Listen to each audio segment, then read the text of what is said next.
Sort of break it down like this. Gang Hang. Good morning, everyone. How are we today? Joe Patrick's going on? Joe Patrick's apparently naked because he won't turn his camera on, so that's fine. Oh shit! Sorry, No, I forgot. That's fine. If you need your privacy, that's fine. I'm into it. No. I just forgot. I was looking up news stories. I was trying to be diligent. So Jimbo and I were talking a little bit as everybody was filing in, and I I am naked from the waist down. I'm an Avatar novice. Lord. I don't know anything about Avatar, but I know people were excited about this live action thing, and suddenly everyone has done a 180 and they're super mad at it. Jim, what is going on with Avatar? So Netflix bought the rights. Right. The original creators were working on it, and then the original creators left, and they're like, they're like, no. So people were mad, but then we saw the trailer, and people were like, oh, this looks great. And then it came out that they're changing Sokka and Katara, the two main characters, and making them. They're just changing. They're removing aspects of their character, like to less. I don't know. So Sokka's kind of sexist, but it's done in a way that he grows from that.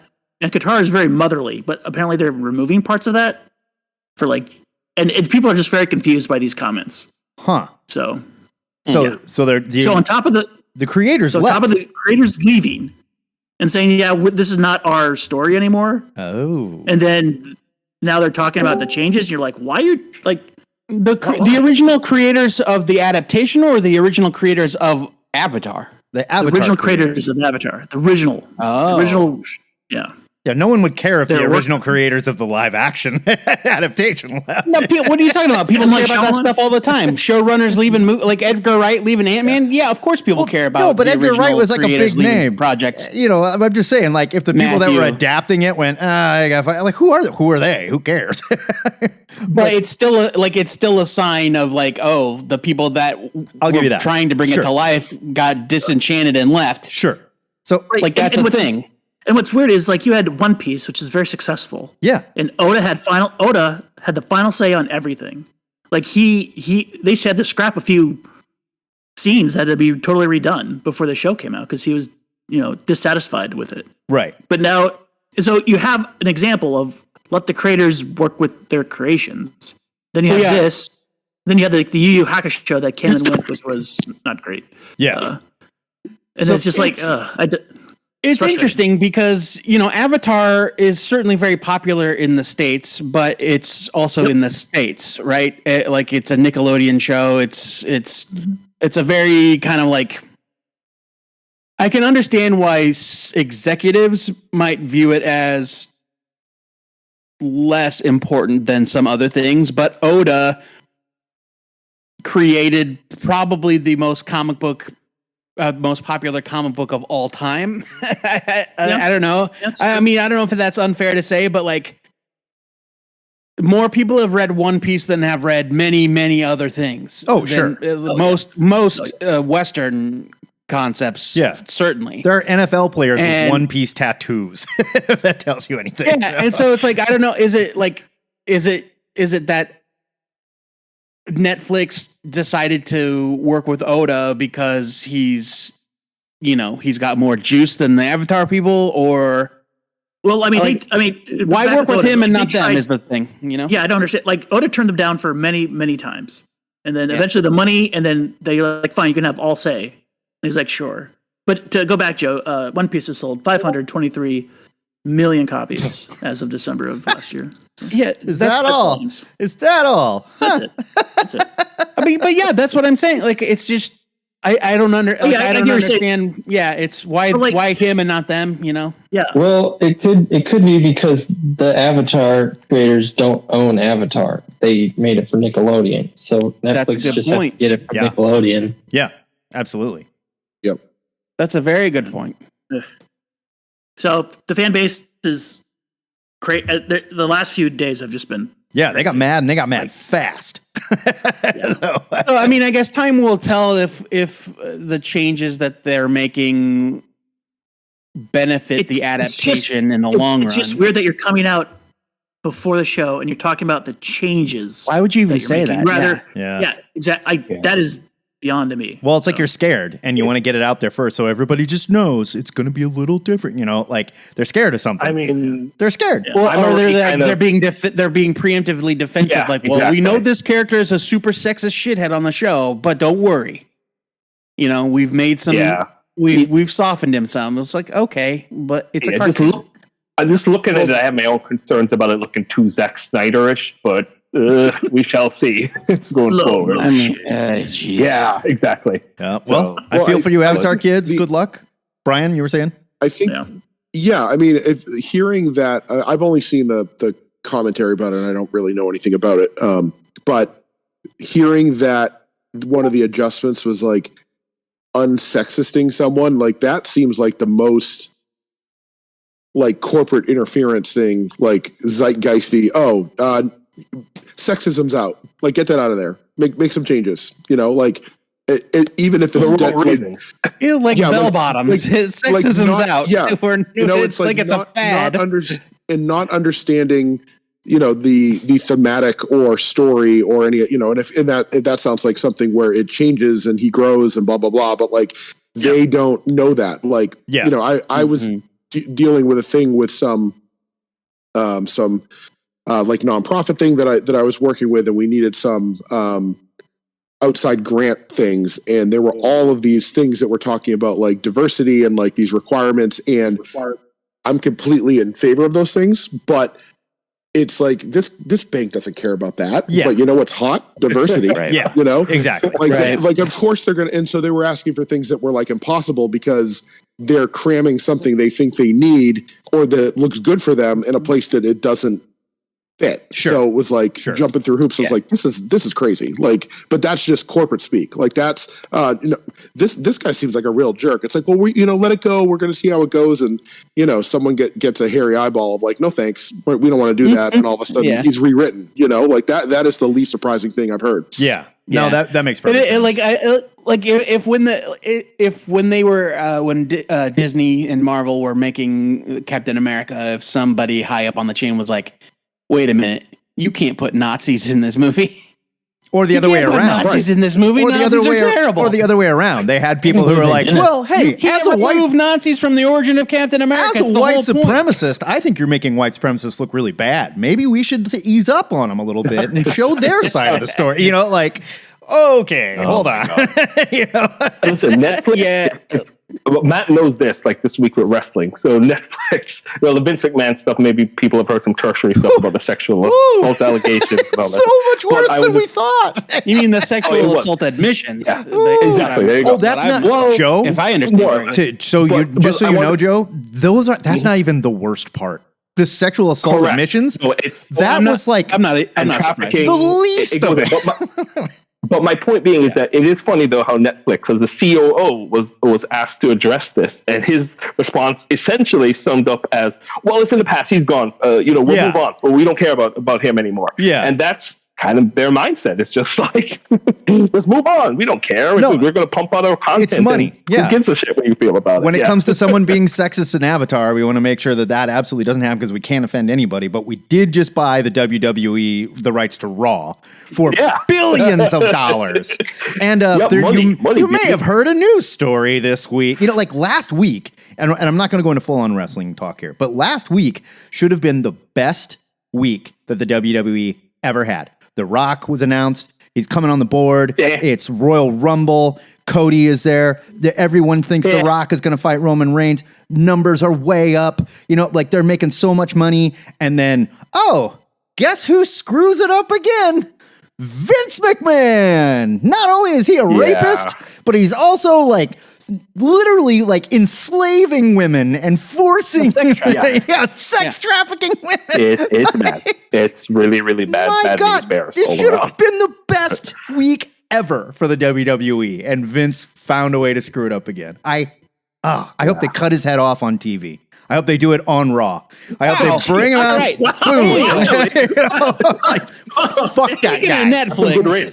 Fuck that dude. This is a great segue. Speaking of Netflix, I have something that I found pretty interesting, and we didn't really touch on, but essentially, the people at Marvel have like confirmed, I guess, or reversed a decision, whatever you want to call it.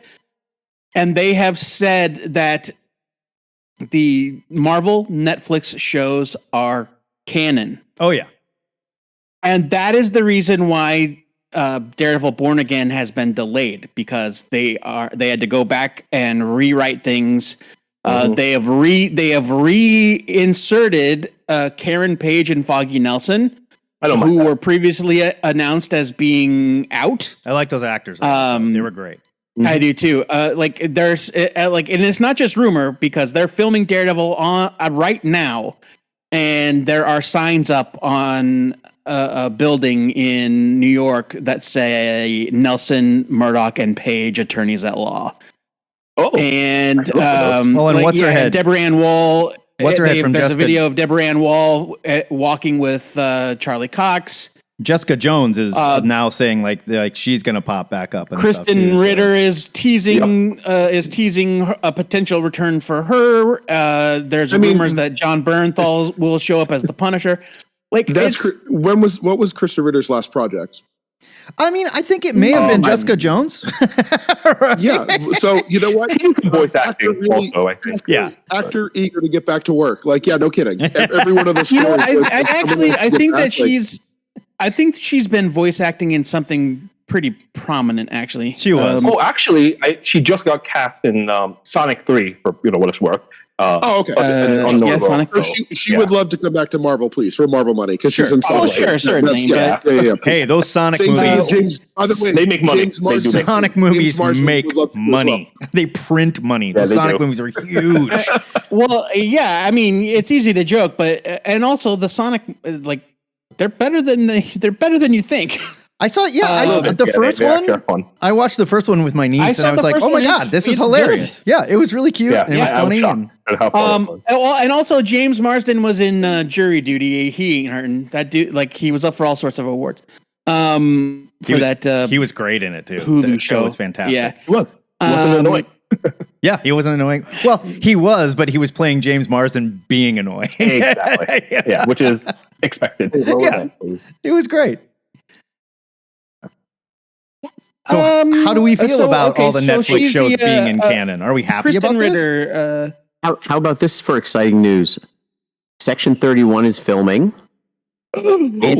Anson Mount loves to tweet pictures from a hot set. I love that. I love that he's going to possibly spoil Star Trek. Nice.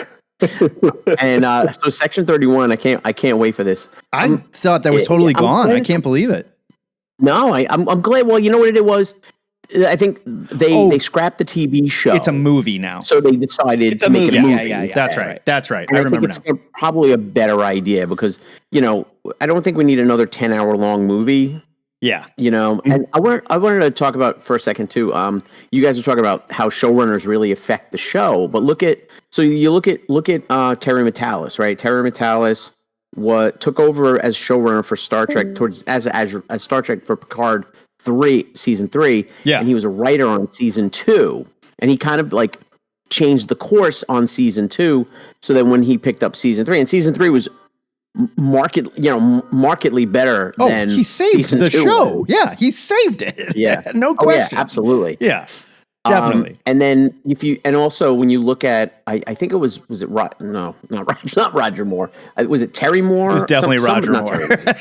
Yeah, no, it definitely wasn't Roger Moore. Somebody, the guy that was showrunner for Discovery, like halfway through the first season was like, yeah, I'm out. And that completely affected the show. And they had to like switch gears on the show and put the show in a completely new direction. I think for better or for worse, I think it turned out to be a better show. No, and that's why Marvel's getting showrunners now because like they looked and went, right, a lot of this doesn't have any direction. We don't know what to do. And I think that's another major reason why they dialed everything back. I guess the thing that am I excited that the Netflix shows are canon?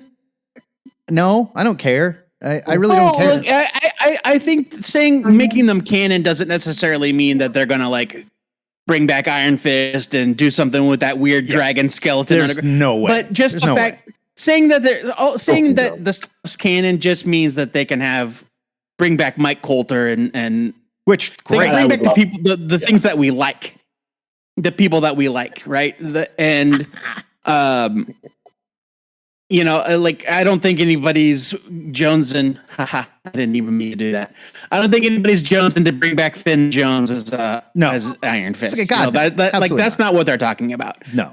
But just the fact that they can say, "Hey, look, these people had these adventures in Hell's Kitchen while the world was coming down everywhere else." You know, like just to say that it happened in the same space. I think suppose. And you can't bring back all. It's exactly what we want from our comics. So I'm not sure why you're even hesitant. No, I'm just saying. You can't bring back all those actors that really were cast. I mean, your mileage may vary on Jessica Jones and Iron Fist, but the other actors, Jessica Jones was great. The other actors, like you can't bring them all back and be like, yeah, those other shows didn't happen, but they're still here. You may as well just be like, sure, it happened. Who cares? It doesn't change anything. I want to see Finn Jones slow motion kung fu again, without slow mo. God. There was some, I don't know if it was rumors or teases or whatever, but something about Bullseye coming back, the actor that played Bullseye in season 3. With that. He was because good. That ended on a cliffhanger where he got like the adamantium skeleton or whatever. Yeah. I mean, they didn't call it adamantium, but yeah. Well, you can now. They own the X-Men now. Now you can. Right, exactly. Yeah. Bring back Daredevil Born Again. First appearance of adamantium. Give it to me. Frank, of course I know Gorilla Biscuits. I grew up with New York hardcore. Yes, I know Gorilla Biscuits. I was going to say, Civ tattooed me a couple of times. Oh, no shit. That's awesome. Yeah, my friend used to work with him at a Lotus Tattoo like 30 years ago. That's rad. And yeah. So Frank and I were having I a discussion. didn't know He that noticed you were such a degenerate. He noticed my sick of it all hardcore sweatshirt here, and we were talking New York hardcore. It's like because we're revealing how wretchedly old we are, Frank. That's what we're doing, right? Okay, right. I was actually, when I met Civ, I had no idea he was like in a band and everything, and then somebody was like, oh yeah, he's in Gorilla Biscuits and blah blah blah. And I'm like, oh, nice. Yeah, that dude's a legend. That's incredible. Yeah. He's a nice guy. He's a good guy. All right, let's get back to nerd talk. Well, I mean, that's a different nerd talk. I'm happy to have hardcore talk with you anytime. Carl Weathers died this week. Apollo Creed died this week. Yeah. I mean, like he died in the Rocky movies, and that was hard enough for me. But now he's really dead. So, terrible.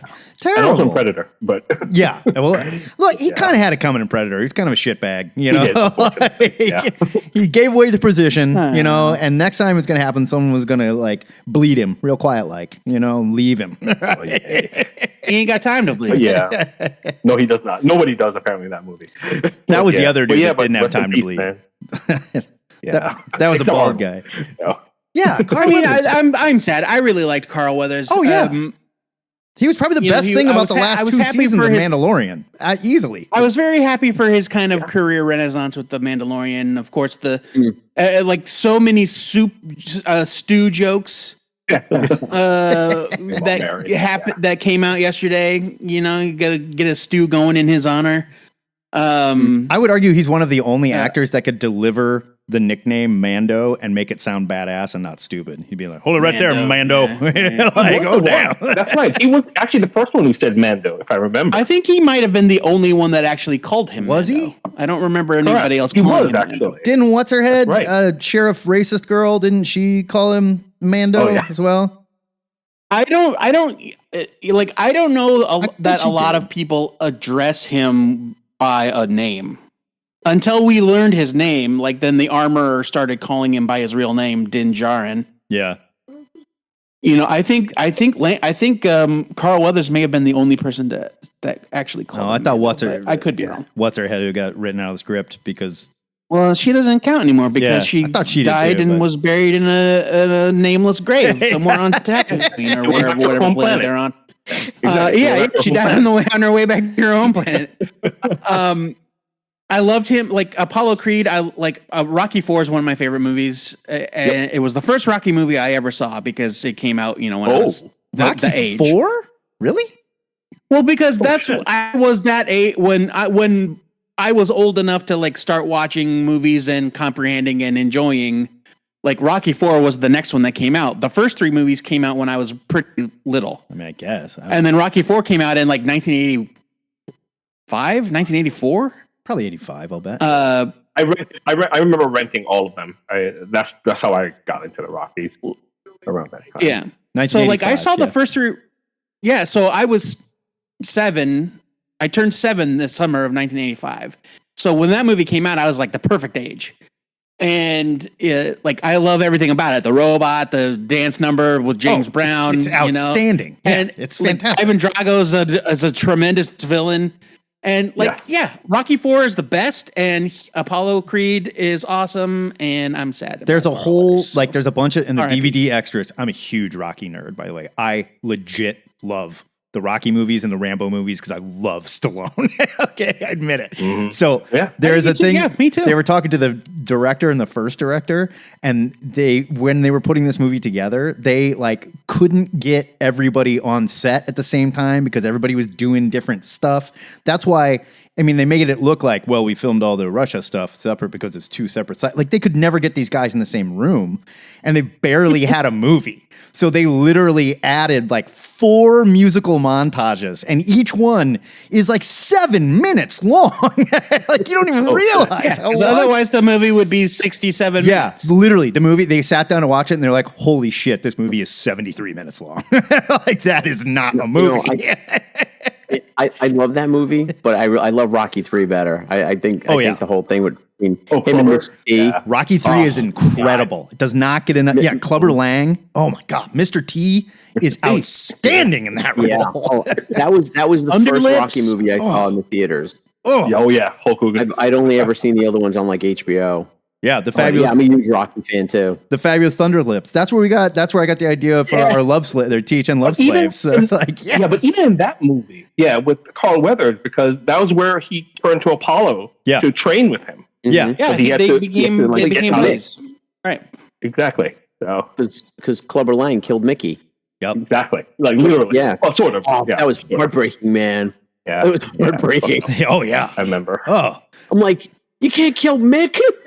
Well, but then again, you go back and you look at it, and you're like, Burgess Meredith was probably 140 at that time, and it's like, it's weird that Burgess Meredith survived well into the 90s to make not 1 but 2 grumpy old men movies. It's true. It's true. That's right. So Burgess Meredith was never young. Is right. Burgess Meredith is the sort of age-defying being where he's come in exactly 2 varieties. Middle-aged in the 60s on Batman and wretchedly old in the 80s and 90s, 70s, 80s, and 90s in the Rocky movies. Yeah. And grumpy old men. And I've never Wilford Brimley, how that dude lived another 20 years past Rocky 3 is beyond me. He's like Wilford Brimley, where he was born at 49 years old. Right. Came out with the mustache. Well, but then you read the stuff about the Brimley cocoon timeline. Oh yeah, yeah. And there's so every time somebody crosses the Brimley cocoon timeline, which is the age Wilford Brimley was when he made the movie Cocoon in the 80s. Right. It's an achievement, right? There and so many actors that that you wouldn't think are that old, or conversely that Wilford Brimley was that young. Yeah, considering what the man looked like. Steve Guttenberg was 5 years younger than Wilford Brimley at the time, or something ridiculous.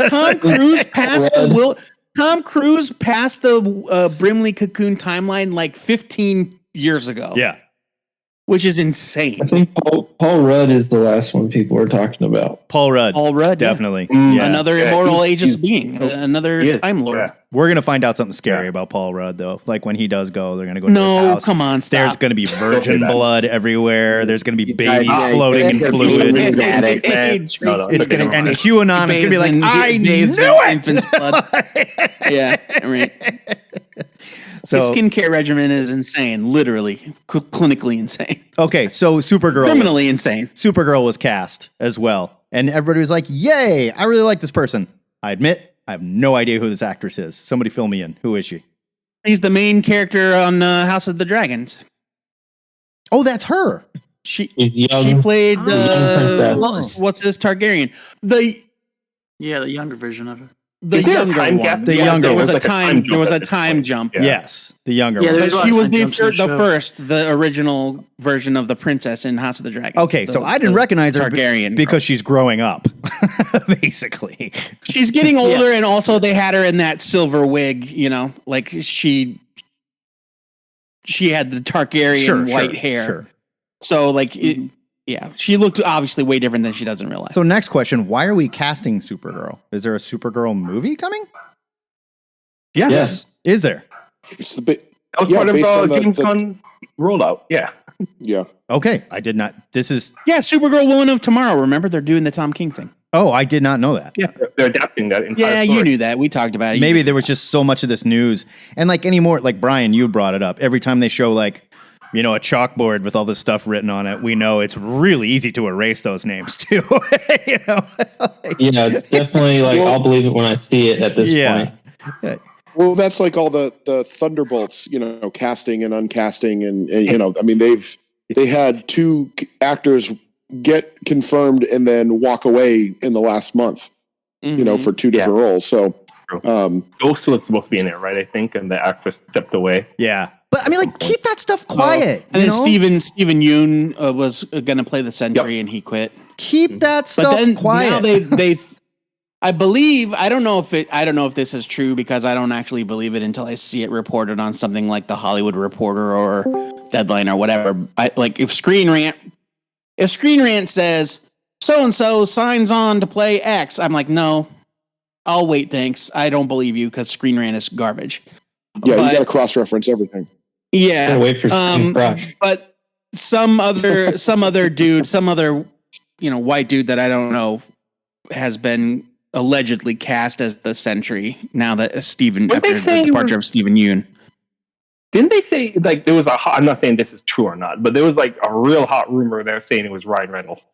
Not Ryan Reynolds. I'm sorry, from Barbie. No.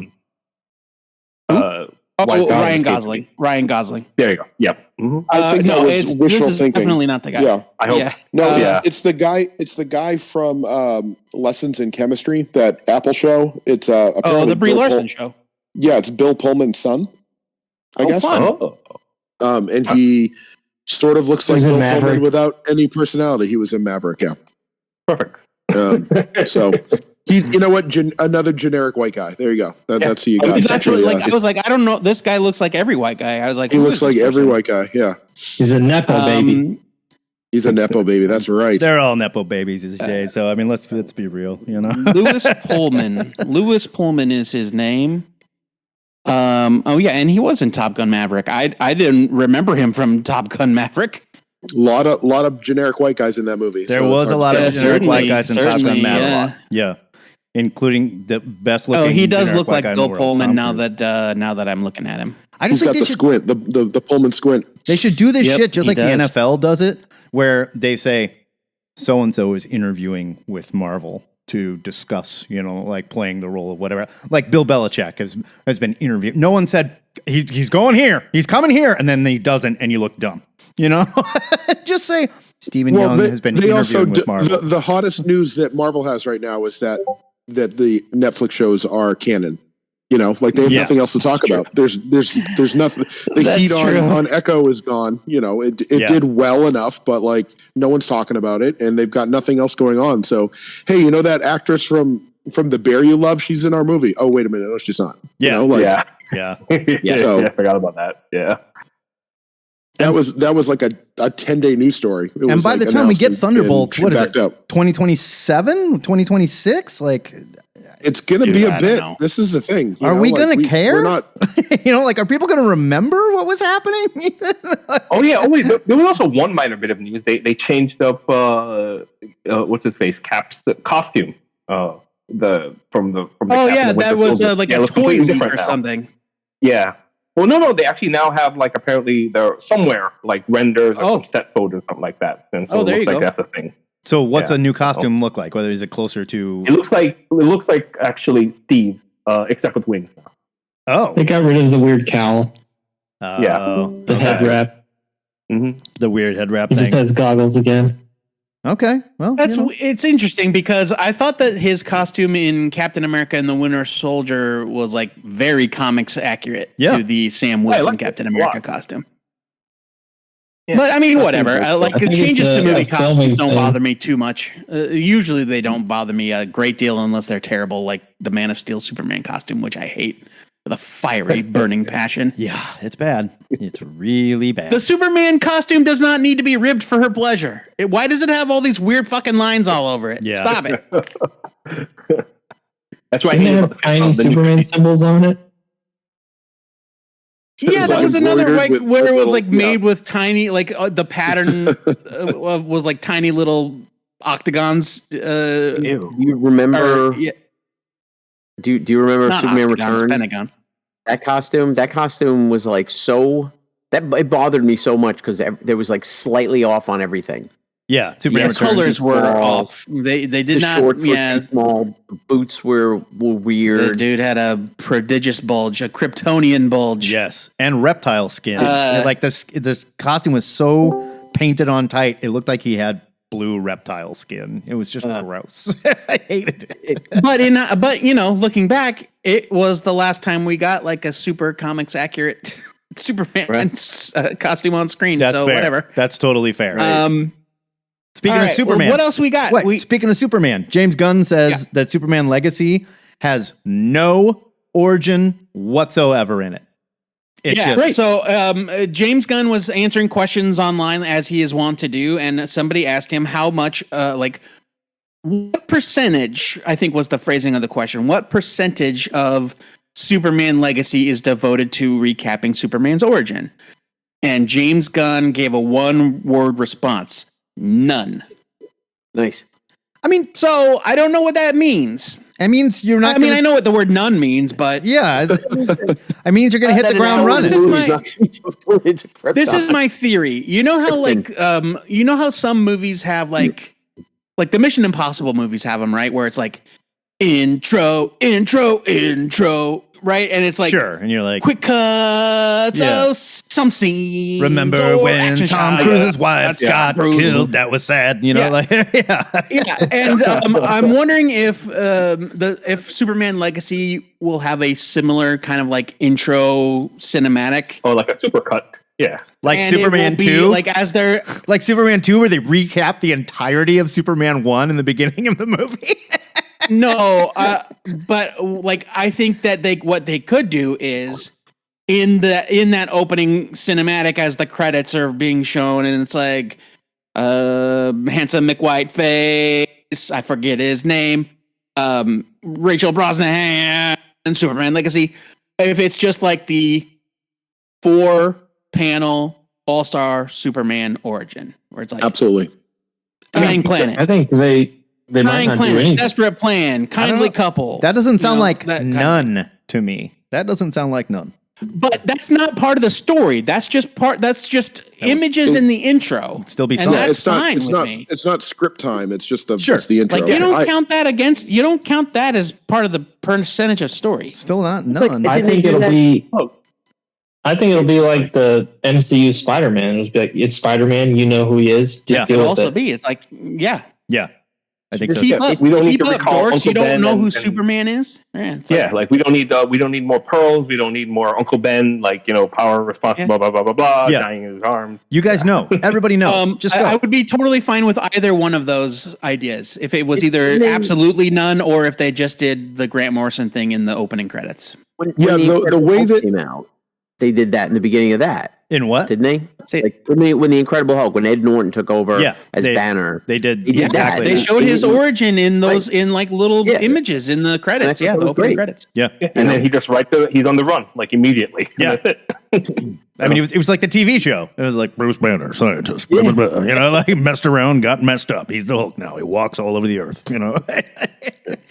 Don't make him narrated by Wilford Brimley. You won't like him when he's angry. Bruce Banner. Everyone knows Bruce Banner doesn't rule. I can't remember who that 80s voiceover guy though, but he had the gruffest, like most wonderful voice, and he was just like the scariest dad voice in the world. Like he's so mad at you, like Bruce Banner. Brian, you were going to say something about the Grant Morrison intro. Just the amount of, and I mean he's a brilliant artist, but the amount of Frank Quitely stuff that James Gunn shares. Like Yes. anytime he talks about Superman, like so, I agree with you. I think super cut quick because it doesn't have to be. And I mean, that's the genius of Grant and Quietly of like, here you go.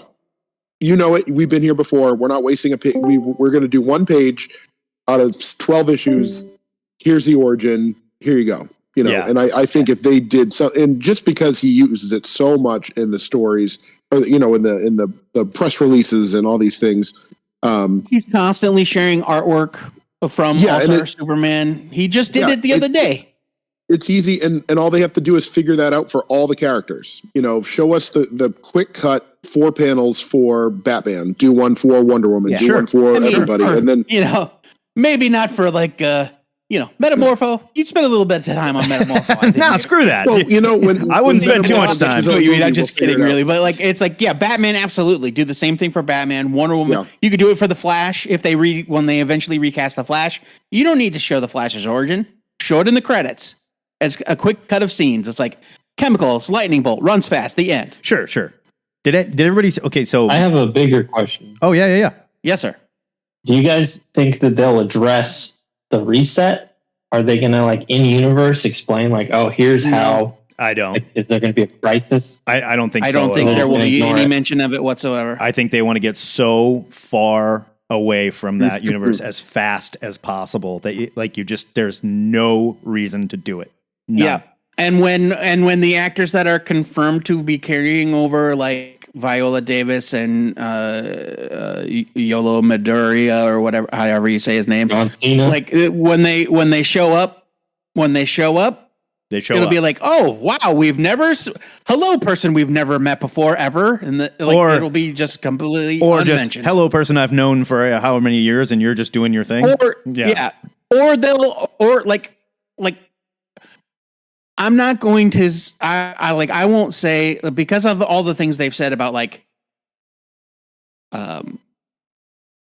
Blue Beetle. What'd they say? Well, how'd they phrase it? It was like Creature Commandos is the first thing set in the new DCU, but Superman Legacy will be the first. Well, they were saying there was no reason Blue Beetle couldn't be. I think he say that Blue Beetle. I think he said that Blue Beetle is the first DCU character. No, he said, he said there's no reason why his story wouldn't work. I think was all there wasn't. No, I understand, but I think he did say something very odd, where it's how do you? I don't know how you make these two thoughts make sense. He said something like Blue Beetle's the first DCU character, but Superman Legacy is the first DCU movie. I vaguely remember this too, as well. By the way, and I think that maybe that was just him confirming without saying it at the time that Blue Beetle and that actor were going to definitely. I think that's my guess. That's my guess. And so, but I'm saying they might not ever mention, hey, remember that time we fought those alien butterflies that were taking over people? That was wild, Peacemaker, Yeah. But we'll all know it happened, right? We'll all know that these people have been through some shit together. We'll all know that Blue Beetle fought Conrad Carapax, even if they never say his name. It'll be like they'll have their cake and eat it too by including these characters and wink, wink, nudge, nudge. Yeah, they've had adventures and you've seen them. Even though technically Superman Legacy is the first thing. By the way, Joe, if I'm going looking at Wikipedia, that exact quote is there. I'm trying to find the exact. Thank you. So, I knew it was some. I knew that was it. He said Gunn has said that Blue Beetle is the first DC character, but also stated that the DCU starts with Superman Legacy. Yeah, right. And at the time, and that was before they said, by the way, these 4 actors are making the jump: John Cena, Viola Davis, Blue Beetle Kid, and one other who I'm forgetting.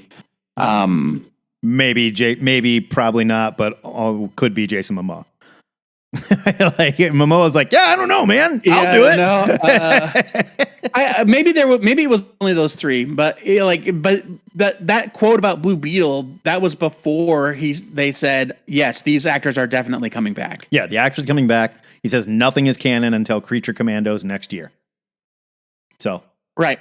So I mean, it's what the MCU was going to do with Daredevil. and Kingpin. They were be like, yeah, look, they're here. The actors are back. Don't worry about the Netflix shows. And then they changed their minds. Yeah. Which is so now we all just need to pray that DC doesn't change their minds and make all of the Zack Snyderverse canon. I don't think that's going to be a problem. They don't bow to internet pressure. Yeah, I don't think that's going to be a problem. Snyder's now like talked all manner of shit about working for the WB and working for DC and like blaming anybody but him for the end results of the movies. So there was an article a couple weeks ago that literally said Warner Brothers regrets releasing the Snyder Cut. They regret giving it any time and money because now all the Snyder Bros are like, give us more. You return the Snyderverse to DCU. You know, so they're all like, you fed the stray raccoon, and now you can't get rid of your army of raccoons. Exactly. And the army of raccoons, like, great job. They're not as big of an army as you thought. They don't have as much cash as you thought they did. Like, your army of sexist, racist raccoons. Right. Well, their number one way of communicating has eaten itself, so that kind of worked itself out. Yeah, you know, that's true. But with the death of the slow death of Twitter, they're they're not talking to anyone anymore. So they're not, it all works out. Hey, guess who's not paying attention to anything anyone says on Twitter? Yeah, everybody. They're in their echo chamber now. It's like the show with Rob McElhenney, where he's the video game designer, and they had all the Nazis came into like the World of Warcraft. So they took all the Nazis and put them on their own. They put them on the Nazi server, and like they're all just stuck there. Make all the swastikas you want, guys. Great. Like, good luck. No, let's screw it. So Warner Brothers, after Snyder, because Snyder went on this tour talking about Rebel Moon and about how kick-ass it was. Rebel Moon came out. Everybody went, this is not very kick-ass. And he was like, yeah, it's not really my fault. They totally changed it, and like, but the director's cut, I think you're going to see, like, dude, this movie's like 3 hours long. Right, exactly. And they're like, and then somebody said, you said some very similar things about your Justice League movie and stuff like that. Do you think like you're burning bridges or anything? And he just went off. He's like, working for Warner Brothers was a nightmare. And like, there was no way to succeed and all this stuff. And then Warner Brothers came out and they're like, we hate that guy. We're never working with him again. So it's just like awesome. You love to see it. It's such a dumpster fire. I couldn't be more thrilled. But Netflix, please keep throwing money at him. It's a great idea and a huge success. Keep doing it. It's like, Zach, nobody changed Rebel Moon, dude. You created Rebel Moon. That's your movie that you ripped off from 3 different sources. Right. So. And the same with your dumb zombie movie that like, it's just, God, it was so weird and bad. Like, it's like he had this idea for a zombie movie, and all he knew was that he needed a female zombie to get pregnant and give birth to a zombie baby. Now, how do I build a movie around this? You're like, what? Like, okay, dude. Whatever. I know. We'll cast Batista. God. First, call Batista. That's all I know one thing. We need a Batista. Hey, I love him. I think he's a great actor. I love Batista. He's probably the best wrestling actor. And look, I think Army of the Dead is goofy fun. I'm not saying it's good. God, it was garbage. I'm saying it's a good time. Barely made It's sense. different. Hated it. No, sure, I understand that. Okay, totally, real quick. I agree, 100%. Debate. Best wrestling actor. Damon just brought it up. Best wrestling actor. And you think it's Batista? Yeah. I don't know if, I don't know if I can just... you know what? I think it's John Cena.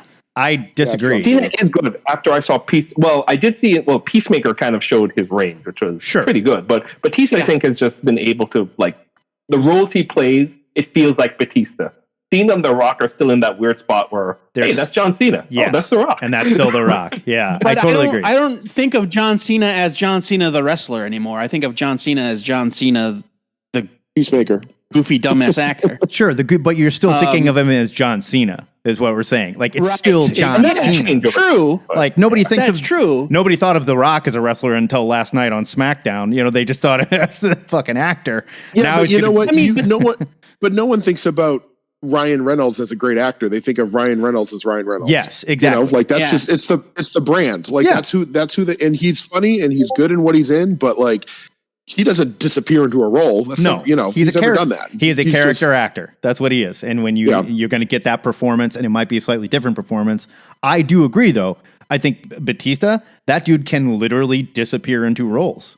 and be. He did it in Blade Runner. He did it as Drax. Yeah, he's in. Well, Drax is so much makeup, and I mean, he's good. He's funny as Drax. He's good as Drax, but like that Glass Onion movie, like. He squints the whole movie. Oh yeah, it's like it's Dave Bautista squinting. This is his character. Yeah, he's a douchebag. Like that's his job. Blade Runner. He's bad. Blade Runner. Yeah, Blade Runner 2049. Blade Runner. He was incredible. He was unrecognizable. Yeah, and incredible. And Dune. I just watched Dune again last night. Right? He was amazing in Dune. God, he was in Dune as well. Yeah. And I think it takes time for people that started in one thing to kind of shake their image. Like, we'll always think of The Rock as The Rock because he's still doing The Rock. He still does wrestling stuff in his movies. He's still doing The Rock, yes, but he also was like at one point the most popular sporting personality on the planet, right? Sure, yeah. And kids that grew up, the kids that started on the Disney show or that were that were in Kids Incorporated, on Nickelodeon or whatever channel. Was Kids Incorporated on the Disney Channel? Okay, you got to stop with your whatever. 80s references. Nobody knows what you know what I'm saying. But like, nobody thinks. How about The Sweet Life of Zach and Cody? That was in the last 20 years. Well, I mean, sure, but like, Alanis Morissette was on. You can't do that on television. Sure. Nobody's like, it's that girl from You Can't Do That on Television. But she wasn't acting. People grow she out was of it playing and music. they start. Sure. Joe, some of us do. Some of us do. But yes. Was Chalamet a Disney kid? Hashtag never forget. Was Chalamet a Disney kid? Classic show. Like Zendaya was a Disney kid. I think Timothée Chalamet was grown in a lab. I think so too. Zendaya was a Disney kid. So I don't think he was a Disney kid. Zendaya was a Disney kid. She was a Disney kid, and now she's just modeled. But nobody thinks of Zendaya as a Disney kid. Yeah. Well, okay. Correct. You also have the benefit of growing up, and like there's very few people. Maybe Macaulay Culkin aside, they're obviously very different. Right? Yeah, Macaulay Culkin might be the only exception I can think of. Ryan Gosling was a Disney kid. He was a Disney kid, and literally nobody mentions it anymore. It's like, no, he's Ryan Gosling. Well, you grow up, you do different stuff, I suppose. So, but I think that also like to Damon's point, maybe it was Damon or Brian's point about Ryan Reynolds. Like some people, especially character actors, that's just. You don't think I loved Steve Buscemi in Reservoir Dogs. He's such a good actor. It's like, no, you love Steve Buscemi, right? Well, because Steve Buscemi is what you Al Pacino. Al Pacino can't do anything but be Al Pacino. It's like Margot Martindale to name somebody like a legitimately excellent actor. Margot Martindale from Justified. It's like one gear. It's just like, there it is. It's like, oh shit, Margot Martindale's in this. Kick ass, Yeah, it's like, you hire them. You're correct. Sure. I'm just saying from like an action perspective in terms of, I guess, range, if you want to call it that. Yeah. I'm not saying they're bad either because I've enjoyed the Rock stuff. I've enjoyed John Cena. Not like I hate them, but I'm just saying in terms of like who can actually. They do. Yeah, I do think Dave Bautista has excellent range as an actor. They do what they do. I think that he's. Yeah, I want to defend Al Pacino for a second. Al Pacino was an amazing actor up until he did Scent of a Woman, and that became his entire personality. It became like Have you guys ever seen one of the funniest sketches to ever air on Saturday Night Live? Is Al Pacino buys a mattress? Yeah. It's with Bill Hader as Al Pacino calling his bank. It's like Wells Fargo presents. And it's like Al Pacino is calling Wells Fargo because his card got declined at the mattress store, at the Sleepy Time store. No, he doesn't have a card. He doesn't have a card. He wants to buy the mattress, but he doesn't have a credit card. So he needs to figure out a way to get the bank to get them the money. I think it was that he had a credit card, but his card was declined because he's got no money in his bank account because he keeps all of his money in two places, in his savings account or in a sock under the mattress. Yeah, that's why he doesn't have a credit card. Because he's from the neighborhood. It's like, well, listen here. When I grew up, you kept your money in two places.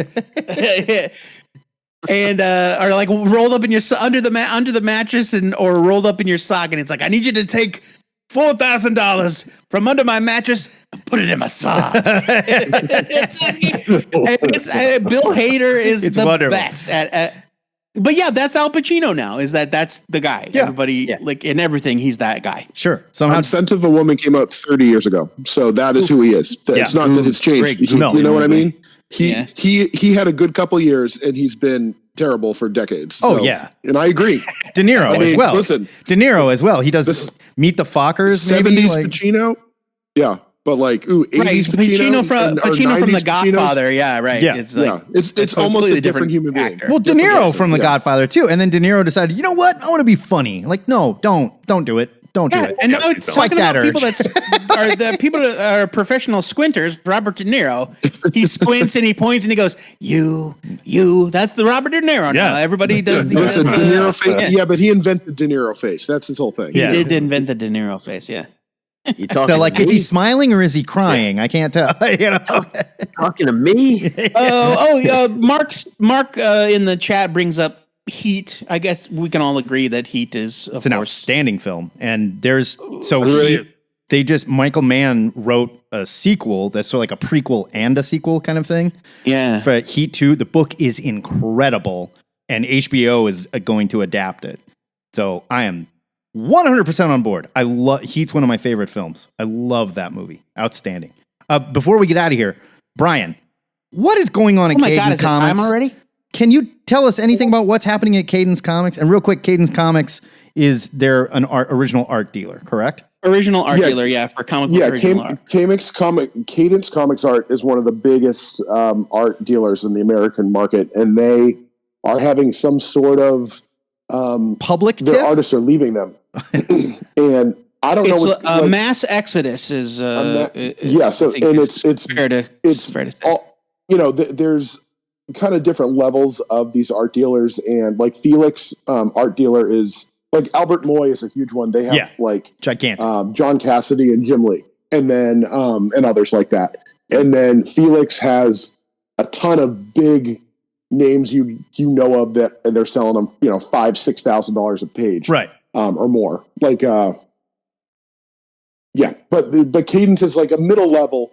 Good art, you can get your commissions and your original art, and they are fleeing. And there's lots of just speculation because no one's talking specifically, but you started seeing a couple days ago people just posting I'm no longer connected, and the list is growing and growing and growing. And so there was a place that was talking about, it's a forum about collecting art, and two of the reps that were the intermediaries between the owner and they're the ones who send you your tracking number and all that. Their emails are bouncing back. So they're they seem to not be there anymore. And the speculation is that the owner is either keeping money or keeping art or something. Things are not happening in a healthy, productive way, which is bad. And I personally had an interaction with them. I bought some stuff in December when they did their end of the year sale that they do every year. What'd you buy? I bought a Gary Brown Catwoman page. Oh, cool. It's a pretty simple one, but it's got some nice inking on it. And then a Rebecca Isaac DV8 page. Oh, really? Nice. Oh, I'm collecting one page from every Wildstorm series. That's my goal. That's awesome. So, I love that. I love that. That's an attainable goal. Sort of, until you realize, I'm never. So you got to pick and choose. Until you get into a Travis Charest shit, Can you maybe can you settle for? You're not gonna get that Jim Lee Wildcats page. You might have to settle for Ryan Benjamin or one of those guys. Yeah. I already had a Dave Johnson, Kevin Nolan Wildcats page, which was kind of one of my crown jewels. That's awesome. That is awesome. But that saved me from having to get a Jim Lee or a Charest. But so it's this company going under is just disrupting all of these things because this is how these artists make side money. They sell their art, they do commissions, and they are talented artists, but they are not business people. And so you get these intermediaries doing the mail and basically saying when I ask you to mail me something, just mail it to me and we'll handle the rest. And now that being disrupted is pretty huge. And these people like Gabriel Hardman, who's a great artist and good writer. And he said he's he's not with them anymore, and he is going to be doing everything himself. Which he'll never work with an art dealer again. He said, "Yeah," which is massively time suck. Like that could be half of your week is just responding to emails and requests and going to the post office. Like it's crazy. So this is a huge thing, and I'm waiting for Bleeding Cool to tell us what really happened. Yeah, I hope they get their art back. Tyler Crook was one of the names. Tom Fowler, who I love, was one of the names. I hope they get all their art back. That's scary. Yeah. Like, you don't want to lose that shit to some friggin' criminals. That sucks, man. It's tricky, and there's always I don't know. It's a weird. The comic art industry is tenuous at best. That's a John Cassidy cover that they had for sale, and I was just curious if anybody knew how much it went for. It's the worst John Cassidy cover. The John Cassidy X-Force variant with so bad. The Beast looks like he just picked himself up off the floor after face planting. Yeah, it literally looks like somebody hit him and broke his jaw, and it's wedged to the side. And Wolverine's like, my arm is 6 inches long. The perspective on that Wolverine drawing is criminally bad. Oh my god, it's so bad. Looking at it. We've talked about this before. I don't understand how that got out of sketch mode. Yeah, like not one person in editorial was like, no, John. Unless Cassidy was like just threw a fit, and they're like, "You're not going to print it? Okay, I'll never work here again." And they're like, "All right, we'll make it a variant." So what? We'll make it a variant. What's their loss? They make money off that dude. The art of a man who this man doesn't have passion. No, look at this. Yeah. No, he doesn't care. Absolutely not. Absolutely not. He did. This is a man who doesn't care anymore. His variants. This is what this is. His variants still sell. That's what I don't understand. They still sell. Go on eBay. Even when putting out new variants that look like crap, we laugh at them and we're like, what is this? This one, it's selling $25, $30, $50. Yeah. It blows my mind. It blows my mind. As much as we make fun of Rob Liefeld, right? We all do. He just did a variant. People are rabid for He did a variant for the Thundercats that comes out this week, and it pushed Thundercats orders up to 70,000. Like before they announced this, Thundercats was there from Ed Piskor was just talking about this. He was like, we make fun of this asshole, right? He's like, but that new Thundercats book, he's like, which I'm pumped for. Declan Shalvey's like a boy of his. They're buddies. He's like, it was sitting at like 40, 50. And then all of a sudden, Liefeld announces he's doing a variant cover, 70. Boom. 70. I think it's 107. I think it was 170,000. Might be. It's a huge hit for Dynamite. Yeah. Let's see what the sales look at issue 6. Oh, sure. Yeah. So I'm not, just to be clear, like, I don't think it jumped from 40 to 170. I think it was higher originally. It was probably higher.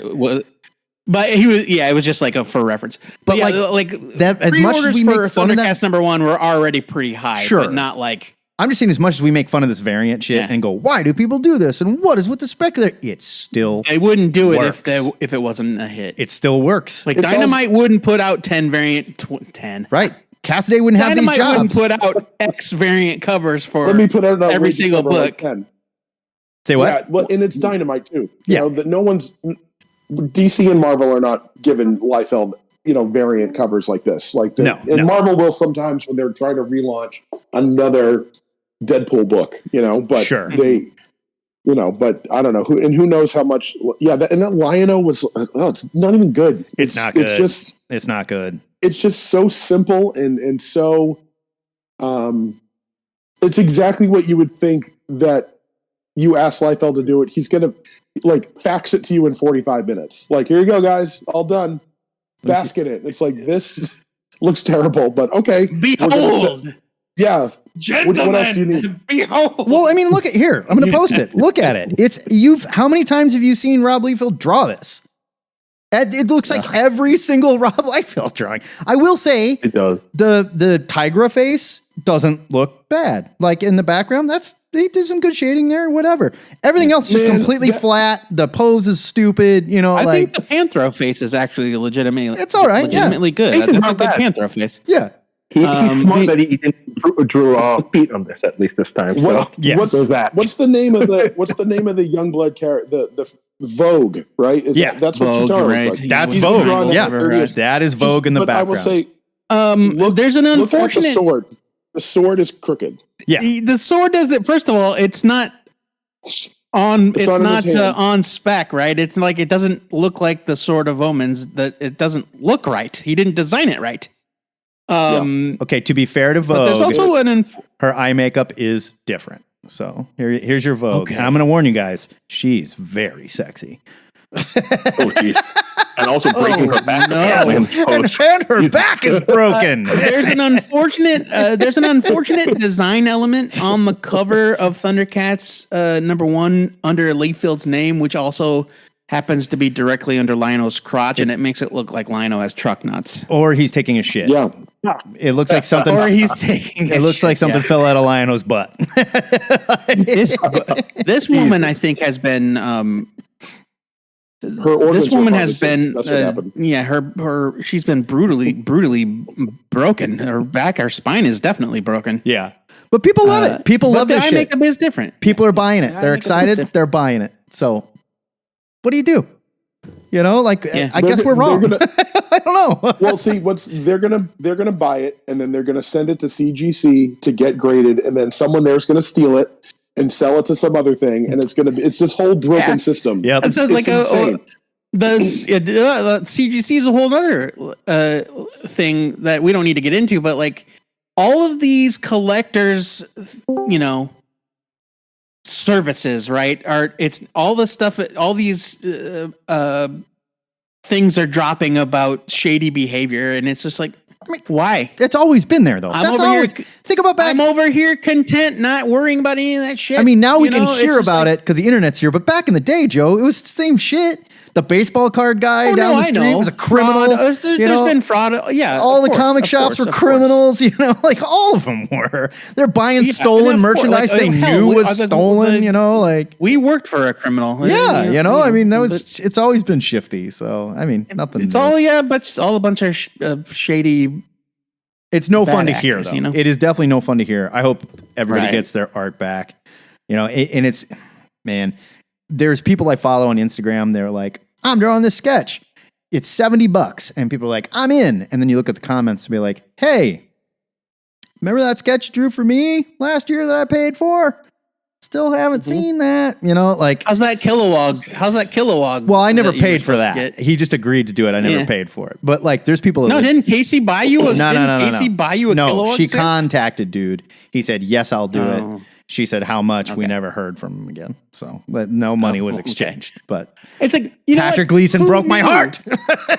It's different. You can't put a price on heartbreak. Okay. Who knew that sending $50 up front to a stranger and then putting your most valuable comic book in a box and then putting it in the mail? Who knew that something like that could go wrong? Yeah, you always who knew? Always pay the hooker afterwards. Like that's how it works. Okay, rookie mistakes. Yeah, all right, come on. And like I thought CGC was too expensive when it was only $30. Yeah, and it's only gone up. No, it's criminal. All right, I got to get out of here because I got a day. I got to take care of crap. But good gang hang. That was fun. Good to see everybody. Cosmic Longbox this week. We're getting romantic. We're talking about the many loves of Matt Murdock. And let me tell you. Yes, we... revisiting that shit. Matt Murdock falls fast, falls hard, and then he ruins women's lives. Yes. And let me... Destroys them. Heather Glenn is a name that Daredevil fans will probably recognize because she's often mentioned. But I had no idea exactly how bad Heather Glenn got it in the pages of Daredevil. Oh yeah, it's awful. It's worse than almost any of them. I'm pretty sure you're better off dating Frank Castle than Matt Murdock. Honestly, the last one he became the Punisher for a while. Yeah, there you go. Yeah, there you go. There you go. God. All right, kids. Gang hang, dudes. Have a nice week. We'll talk to you later.